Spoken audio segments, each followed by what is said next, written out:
Muli, magandang gabi po sa bawat isa sa kanila. Lalong-lalo na ngayon, naka-online tayo sa ating gabi. Diyan sa inyong mga kabahayan, magandang gabi po sa inyong lahat diyan. At sa mga nanonood, magandang gabi po. Nagpapasalamat ako at nakikiisa po kayo sa ating gawain na to.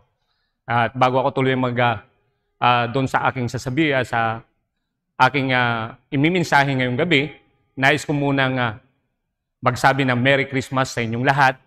At inaanyayahan ko rin ang ating bawat isa ihanda ang ating mga puso para sa ating pananambahan ngayong simbang gabi.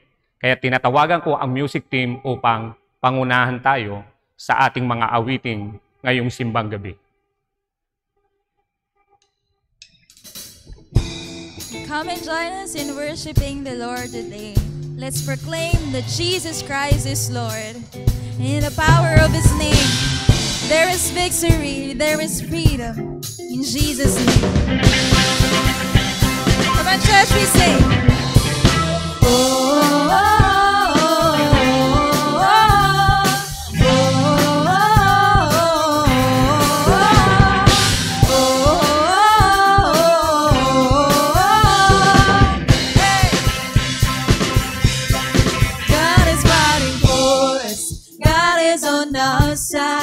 He has overcome, yes, He has overcome, and we will not be shaken, we will not be moved. Jesus, you are here, carrying our burdens, covering our shame. He has overcome, yes, He has overcome, and we will not be shaken, we will not be moved, 'cause Jesus, you are here. Come on, church, we say, I will live, I will not die. The resurrection power of Christ alive in me, and I am free in Jesus' name. Oh, oh, oh, oh,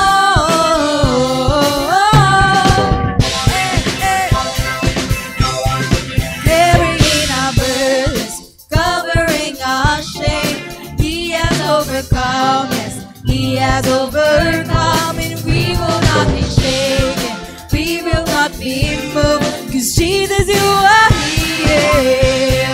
I will live, I will live, I will not die. The resurrection power of Christ alive in me, and I am free in Jesus' name. We declare that I will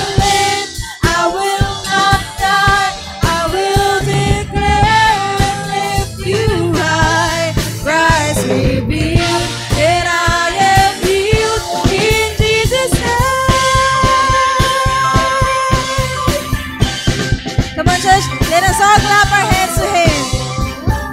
Woo! Hallelujah. Because in the name of Jesus, there is power, and there is healing, and we proclaim the victory that we have in Jesus. And through this song, He is fighting for us. Come on, church, we say, God is fighting for us, pushing back the darkness, lighting up the kingdom that cannot be shaken. In the name of Jesus, enemy is defeated, and we will shout it out, shout it out. Come on, God is fighting for us, pushing back the darkness, lighting up the kingdom that cannot be shaken. In the name of Jesus, enemy is defeated, and we will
just see in your eyes, to fulfill the law and prophets. To a virgin came the word, from a throne of endless glory to a cradle in the dirt.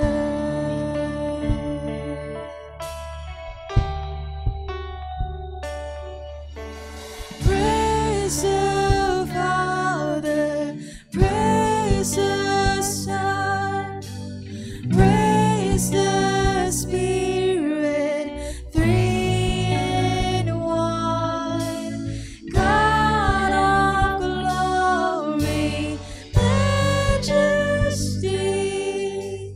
praise forever to the King of Kings. Yes, God, oh, we worship you. To reveal the kingdom come, and to reconcile the lost, to redeem the whole creation. You did not despise the cross, for even in your suffering, you saw to the other side, knowing this was our salvation. Jesus, for us, say you died.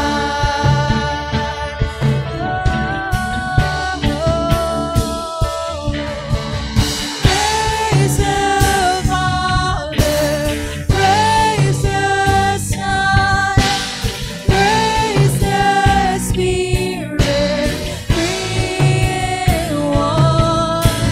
God of glory, majesty, praise forever to the King of Kings.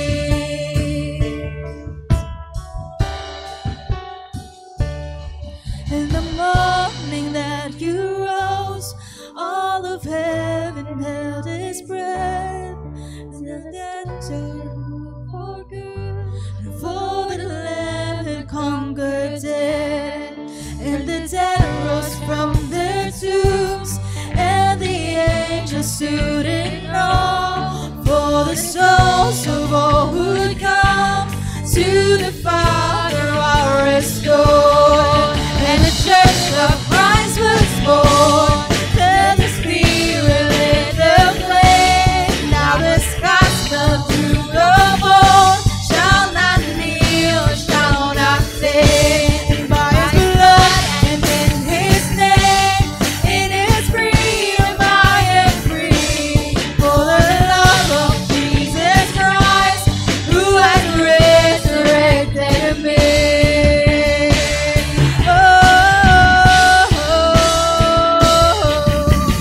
Praise the Father, praise the Son, praise the Spirit, three in one. God of glory, majesty, praise forever to the King. Praise the Father, praise the Son, praise the Spirit, three in one. God of glory, majesty,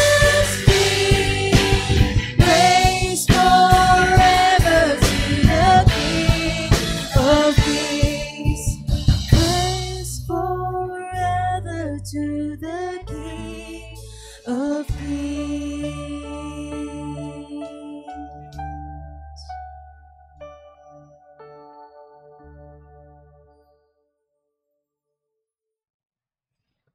Bago tuluyan dumako sa ating pag-uusapan ngayong gabi, na ang ating pamagat ay pinamagatan ko itong You Are Never Alone, God's Answers to Fear.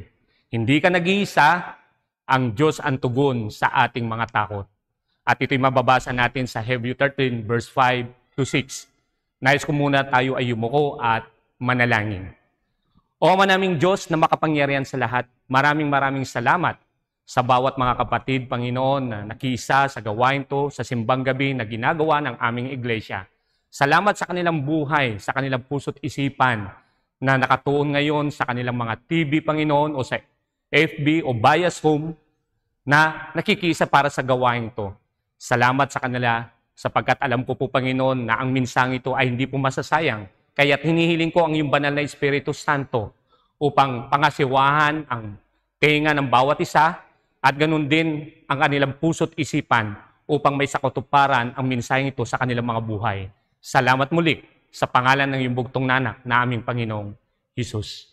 Amen and amen. So kagaya nga ng sinabi ko kanina, you are never alone. God answers to prayer. So bakit ito yung dapat natin pag-usapan? Alam natin na sa ating buhay ay mayroong mga takot. May mga katanungan sa ating buhay. Ano-ano yung mga yon?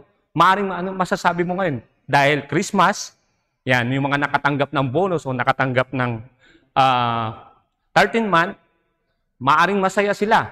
Pero after na magastos nila, kasi maaring ang 13 month ay binibigay yan sa November, nagastos na nila. Ano kayang gagawin nila? Ano kayang pabili nila dito? Nagkakaroon sila ng takot, nagkakaroon sila ng pagkabalisa. Kaya kung titignan natin, mayroon tayong dalawang pag-uusapan about the reality of life about tomorrow. Yung katotohanan ng buhay sa araw ng bukas. Ito, dalawa to. The uncertain truth.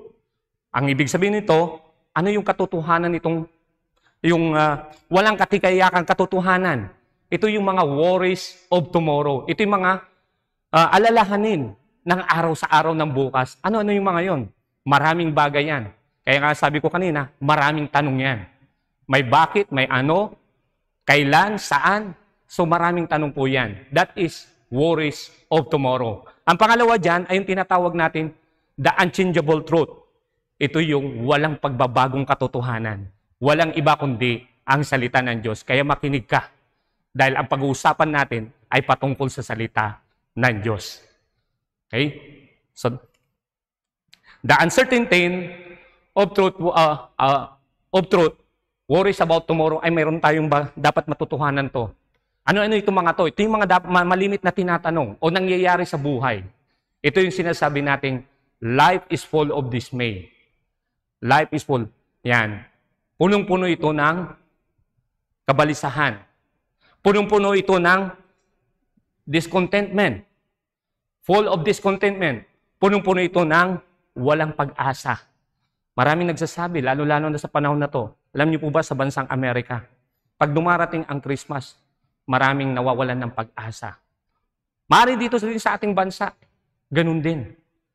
Lalong-lalo na ngayon, pangalawang taon na ng pandemya.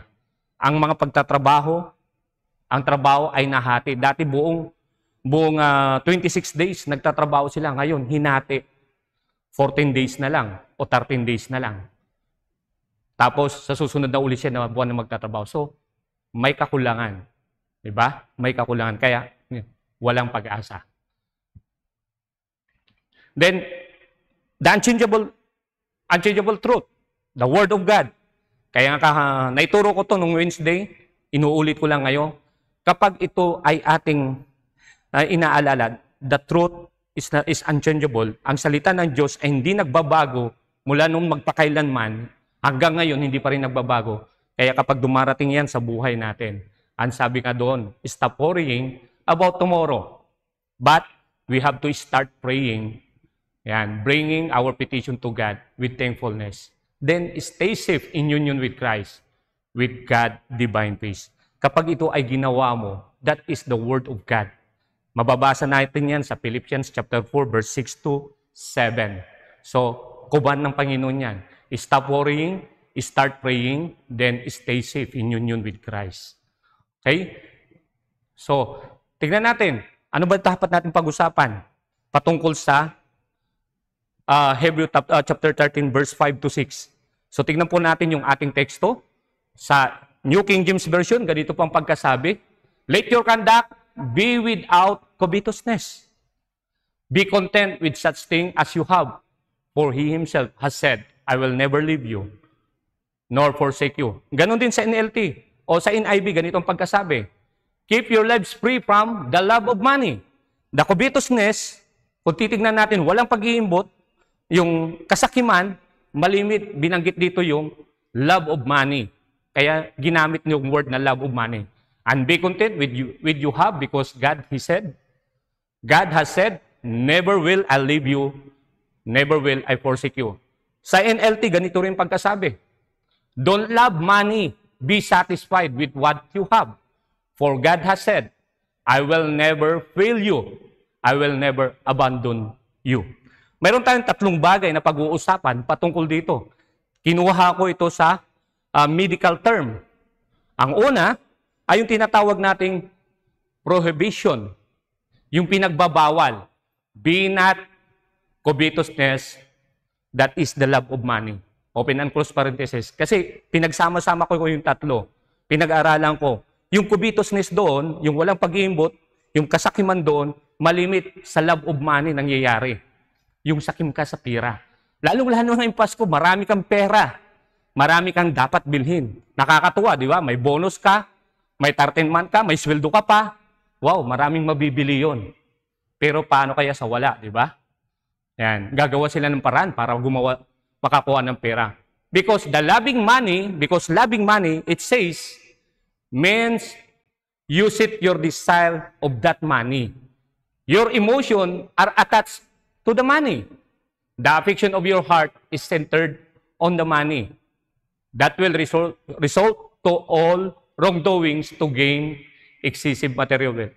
Anong ibig sabihin yan? Kapag ang iyong kaisipan, kapag ikaw ay nagmahal sa pera, ibig sabihin, yung isip mo, yung puso mo, ay sa pera. Kaya lahat ng lalabas sa labi mo, pera, salapi, kwarta. That is the word loving money. Kaya kung mayroon ka, bibilin mo ang mga ito. What is the product of loving money? So kaya ito, ang malimit nangyayari kapag ikaw ay nagmamahal sa pera, it will produce lust of the eyes. Pagnanasa ng mga mata. Di ba pag marami kang pera, may nakita kang maganda. Gusto ko yun. Nakita ng iyong mata. Ang pagnanasa, nag-umpisa yan sa mata, nag-uikot yan sa isipan. Then, ang kasunod niyan, pagnanasa sa laman. Dahil nakita mo, gusto mong yan. Hindi ibig sabihin to, it's all about sex. No. Kapag ang isang bagay ay nakita mo maganda, pipilitin mo yan na makuha mo. Diba? Mayroon ka na nga, gusto mo pang magkaroon ng bagay na yon o ng mas maganda. Lahat ng maganda gusto mong bilhin. At kung marami ka nang nabili, marami kang naisusuot, o marami kang pera, nagkakaroon ka ngayon ng kayabangan sa buhay. That is the pride of life. Yan yung pagmamahal sa pera. Kaya nga, ang sinasabi ng 1 Timothy chapter 6 verse 10 na the love of money causes all kinds of evil. So, ang sanhi ng lahat ng kasamaan. Some people have turned away from what we believe because they want to get more and more money. But they have caused themselves a lot of pain and sorrow. Take note, a lot of pain and sorrow. Kapag nagkaroon ka ng karamihan ng pera, oo, nagkakaroon ka ng maraming sakit. Ang sakit mo nga, mas malala pa o mas di pa maganda ang sakit mo, di ba? Kaya mag-ingat. Ngayon din ang sinasabi ng Ecclesiastes chapter 5 verse 10. Di ba? Those who love money will never have enough. Kaya kapag ikaw ay nagmamahal sa pera, gusto mo mayroon pa. Gusto mo pa ng maraming pera. Pero sabi nga ni Haring Sulong, how meaningless to think that wealth brings true happiness. So hindi ito makapagbibigay ng tunay na kaligayahan o kasiyahan sa buhay. Pangalawa, kung kanina sabi ko, yung pinagbabawal, sabi ng doktor, bawal to, bawal yan, may ibibigay siyang resita. That is the word prescription. So what is the prescription of that? Be content of what you have. What is the meaning of contentment? Ang sabi po doon, being satisfied with what we have, who we are, and where we're going. Diba? Kung ano ang mayroon tayo, maging kontento tayo. Kung sino tayo, at kung saan tayo paruron, dapat maging kontento tayo. Okay? So, anong sinasabi ng Philippians chapter 4, verse 11? Kagaya ng sinabi ni Pablo sa Philippians. Ang sabi niya, not that I was ever in need, for I have learned how to be content with whatever I have. So, verse 11, yan po yung sinabi niya. Hindi sa ako'y nangangailangan, pero ako'y nakontento kung ano ang mayroon ako. Diba? Nung sinabi niya yan, nasaan siya? Nasa kulungan. Hindi siya nanghihingi ng anumang bagay. Pero sinabi niya kung ano ang mayroon siya. Nakukontento na siya. Verse 12, I know how to live almost nothing or with everything. I have learned the secret of living in every situation, whether it is a full stomach or empty, with plenty or little. Tignan po, si Pablo matutuhan niya ang magkaroon ng may konti, ang magkaroon ng may wala. So, plenty and full, yan. Nagugutom man siya o hindi, natuto siya sa bagay na yan. So, ito ay karanasan ni Pablo sa kanyang buhay. Okay? Susunod, sabi ko kanina, kung may pinagbabawal, sabi ng doktor, mayroong prescription, ngayon naman mayroong resulta o yung tinatawag nating pangako. Ano yung pangako ng Diyos? God will never leave you, nor never forsake you. Sa Greek word, definition ng never, ang tawag dyan ay pote. Means not, no. Hindi, hindi. Yung leave, ang sabi doon, anem. Hindi ko alam kung paano bigkasin niya, no? Means to send back, to let go, to relax, to loosen, to give up, or desist. Yan. Yung forsake naman is ekatalepo. Yan, hindi ko ba masyadong magbigkas kasi mga Greek word yan, no? Kayo nang pumbahala. Ang ibig sabihin, to leave behind, to abandon, or to desert. Yan. So, kung pinagsama-sama po natin ang mga sinabi ng Diyos, ang word na yan, sabi doon, God is saying that I will not send you back, I will not let you go, I will not relax my hold on you, I will not loosen my grip on you, hindi kita pababayan, hindi kita bibitawan, hindi kita, yan. I will not give up on you, I will not desist from being around. Hindi ako aalis sa iyong tabi. At ganoon din, sinabi niya, God is also saying that I will not leave you behind, abandon you or desert you. I will not. Yan. To sum up with that word, never leave you nor forsake you, it pointed out to the word of Jesus in Matthew chapter 28, verse 20. NLT. Sabi po doon, ituro niyo to sa mga bagong disipulo. To obey all this command I have given you. And be sure this. Yan. Never I leave you. I never forsake you. I am with you. Even to the end of this age. So, ang ating Panginoon ay kasama natin until the end of this age. Okay? Yan. So, mayroong apat akong halimbawa na napili sa banal na kasulatan na mag-illustrate that God is with us, the answer of our faith in all circumstances. So, tignan po natin ang mga bagay na to. Una, si Jacob. Yan. Si Jacob, okay, the fraud or the futility, sad, yan. Nakalagay po dyan. So, bakit? Bakit si Jacob? Yan. Alam natin, bago nagsalita ang ating Panginoon sa kanya, sa Genesis chapter 38, verse 15, alam natin na si Jacob ay niloko niya ang kanyang kapatid. Diba? Nilinlang niya ang kanyang tatay. So, kung titignan natin, Jacob is the cheater, the fraud. Diba? Diba? Pero, dahil nagalit ang kanyang kapatid, sabi niya, pag namatay lang ang tatay natin, papatayin din kita. Diba? So, ano ang nangyari? Ano ang nangyari? So, narinig ito ng kanyang nanay na si Raquel, sabi niya, nak, pumunta ka na lang doon sa kapatid ko doon sa ako na si Laban. Doon ka muna mag-stay. Habang hindi pa umuupa, ang sama ng loob ng iyong kapatid dahil inagaw mo yung birthright niya. So ngayon, umalis siya, pumunta siya, mula sa promised land, pumunta siya doon sa lugar ni Laban. So anong ibig sabihin nun? Paglayo sa lugar, di ba? Nalungkot. At habang napalayo siya, siguro napagod, inantok, natulog. At nanaginip siya, mayroong anghel na bumaba doon sa hagdanan. At doon nagsalita ang Diyos sa kanya. Sa pamagitan ng kanyang, alam ko malungkot siguro, malungkot ito. Malungkot si Jacob dahil umalis siya ng hindi oras. Tahanan. Na-depress siya. Pero itong ang pangako ng Diyos sa Genesis 28 verse 15. What more? I am with you. Kung takot ka, andito ako, kasama mo ako. And I will protect you wherever you go. One day, I will bring you back to this land. Ito yung pangako ng Diyos. Kasama mo ako, proprotektahan kita, saan ka bang pumunta? At dadalhin kita muli doon sa promised land. I will not leave you until I have finished giving you everything I have promised you. Kita mo, nakapagandang pangako. I-apply natin to sa ating buhay. Kung ikaw si Jacob, naging masama ka, naging makasalanan ka, may pangako pa rin yan sa iyo ng Diyos. Pag tinanggap mo ang ating Panginoon Jesus, nangangako siya, I am with you.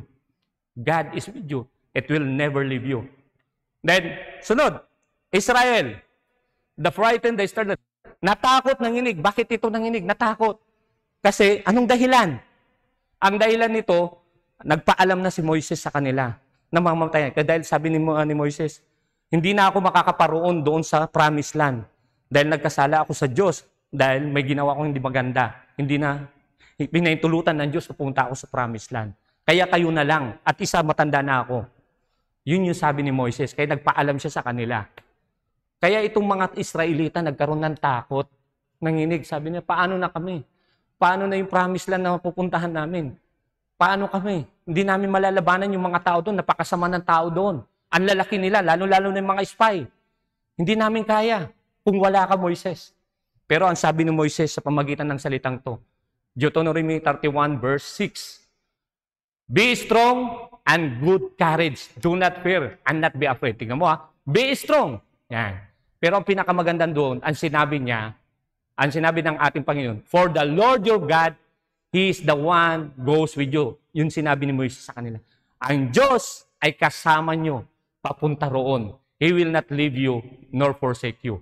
So kung papansinin natin, ang Diyos ay kasama nga nila. Kaya nakarating sila sa promised land. Then si Joshua.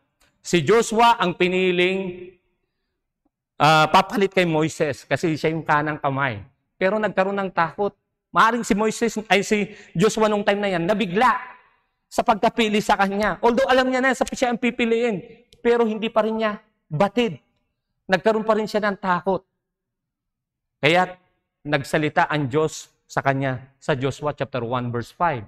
Ang sabi ng Diyos sa kanya, no man shall be able to stand before you all the days of your life as I was with Moses. Take note, as I was with Moses. Isipin mo kung ano yung ginawa ni Moses nung panahon na yun. Paano ko tinulungan si Moses? Diba? Ganun din ako sa iyo. I will be with you. I will not leave you nor forsake you. Pangako yan ng Panginoon. Kaya kung may takot ka, nandyan ang Panginoon. He will be with us. He will be with you. Never leave us or forsake us. Then, last, Solomon. Okay? The frail, the showedness. Si Solomon, yan, mahina. Kung titingnan mo, hindi pa siya handa sa nais na ipagawa sa kanya ng kanyang tatay. Kasi, ang gusto ni David nung time na yan, siya yung magpapatayo ng templo. Pero sabi ng Panginoon, hindi ikaw magpapatayo ng templo kasi you are a man of blood. Hindi ka pwedeng magpatayo noon. Ang gusto ko ay a man of peace. Ang iyong anak na si Solomon ay siya magpapatayo nito.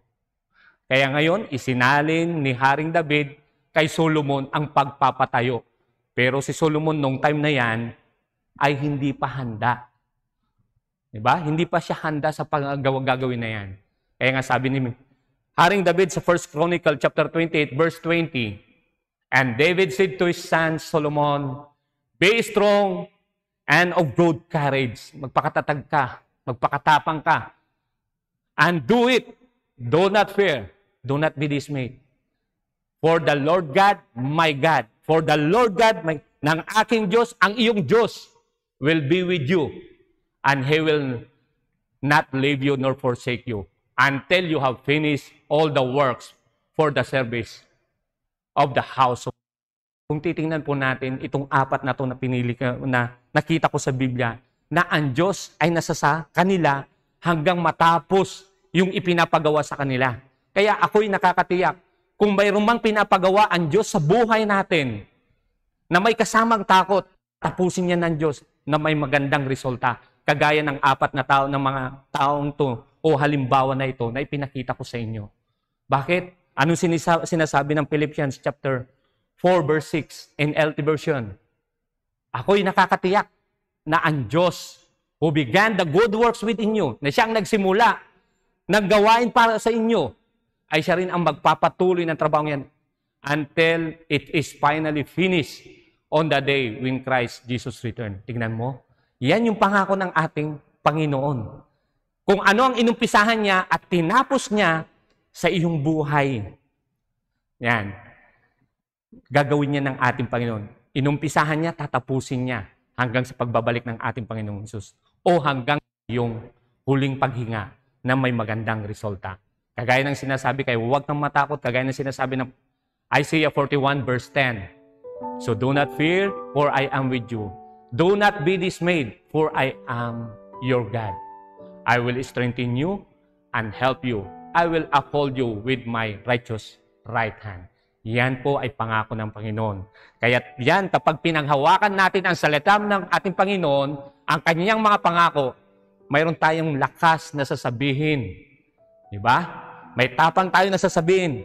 Sa Hebrew chapter 13 verse 6, so we may boldly say, the Lord is my helper. I will not fear. What can man do to me? So hindi tayo matatakot. Hindi tayo matatakot sapagkat kasama natin ang ating Panginoong Hesus sa anumang bagay ng ating buhay. Tayo po'y yumuko at manalangin.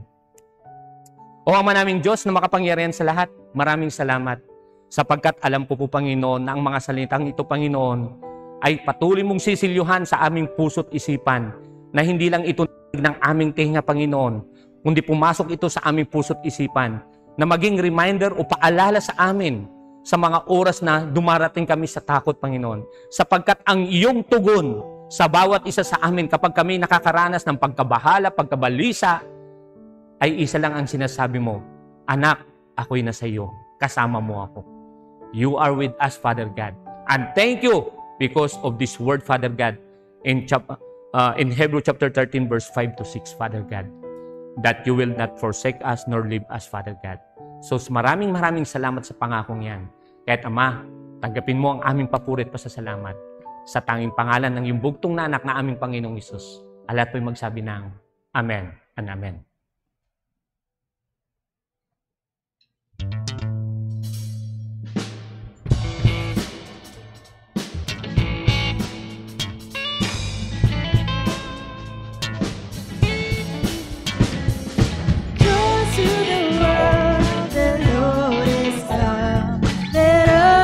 Receive a king, let every heart prepare him room, and heaven and nature sing, and heaven and nature sing, let heaven and nature sing, let heaven and nature sing.